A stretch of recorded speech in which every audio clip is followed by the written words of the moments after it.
and welcome to FinextraTV. I'm Hannah Wallace and we're here at the SBS Summit in Paris 2025. Joining me now in the studio, stepping away from the busy event, is Bierry, CEO of SBS. Great to see you again. Thank you for joining us. Well, thank you for welcoming me, and also thank you for covering our event. This is very important to us. It has been a fantastic event covering a whole range of topics, and that's where I really want to begin. When you came to the summit, what were your expectations around the topics customers wanted to cover, and have there been any surprises? We'll start there. You know, the first expectation first is to see that our clients are coming, and second, that we are looking definitely at the topics which are in top of their mind at the moment. And you know, when you start with the trust of their clients, then you move to data, and then of course you move to AI, you see that we are on top of the way they are looking at the future.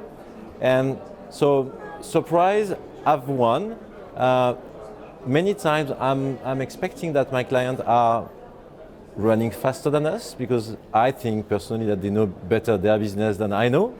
But I'm really surprised that they do rely on us in moving progressively into that journey and building small block by small block to discover themselves what could be the proof and what could be working for themselves first, but also for the business outcome for their clients. Okay, that's interesting. So the theme of the event is Go Digital, Stay Human, and focuses on one of the most strategic challenges within the industry, which is mastering customer knowledge to deliver a truly personalized experience. Could you bring us up to date and tell us what have been some of the challenges in this space? You know, and it's not a surprise for you, the technology is not anymore the challenge. Maybe 5 years back, we were considering that technology was not ready enough to deliver that new business outcome.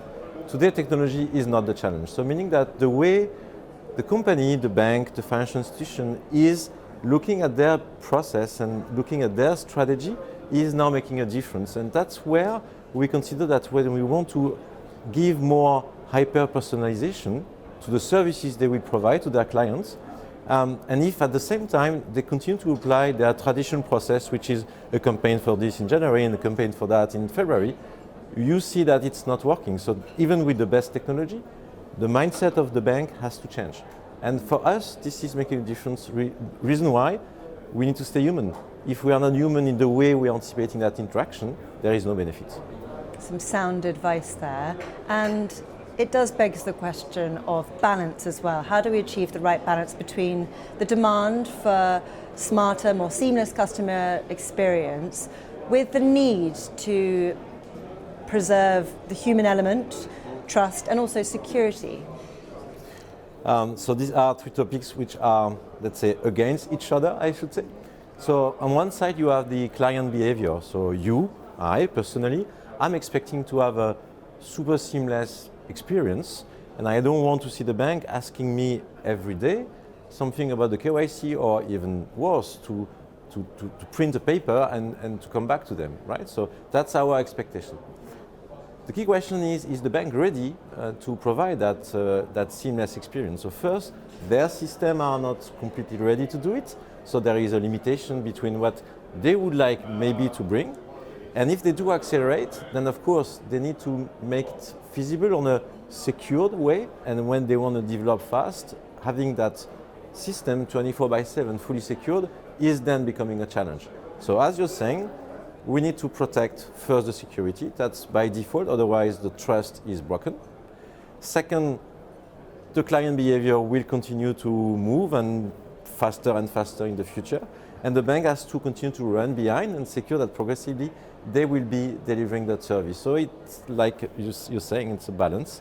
And we are there to try to help and to support and to bring the accelerator within that journey, which is going to go super fast. Yeah. And that's where collaboration and partnerships are so important as well. Talking about partnerships, SBS recently announced a major project with Next Gear in the US. It'd be great if you could talk more about the project and bring us up to date with where we are with auto financing as well. So the Next Gear project is really special for me. Let's make it like this. First, this is the way to move physical audits for dealers to digital audit for dealers. And of course, there are three major impacts. The cost, because having people traveling every week to do audit check of floor plan, of course, this is costing a lot of money. Second, the ESG footprint of that initiative is also really important. We know that we reduce by 90% the carbon emission within that strategy. But the third, which is usually completely forgotten, large part of the risk a lender is calculating and then putting as an additional fee is based upon knowing where are the vehicles within the floor plan. And when there is a physical audit, you know someone is coming and during 1 week we don't know what's happening. And that risk has been measured and there are additional premium linked to that risk. When we do digital audits, a dealer can decide to do it daily if he wants. And daily he knows that he's going to reduce his premium because he's going to reduce the risk of the lender.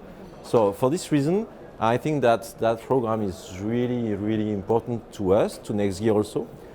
We have been able to deploy to 20,000 dealers in less than 4 months, and it's live since 15 months now. And of course next year was very conservative, looking at the way this is working.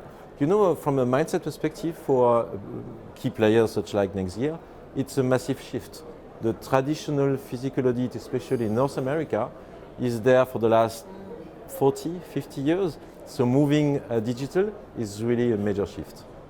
Eric, thank you so much for bringing us up to date with the project. It's really exciting and sharing your insights as well. I'll let you get back to the event, but thank you very much. Thank you very much.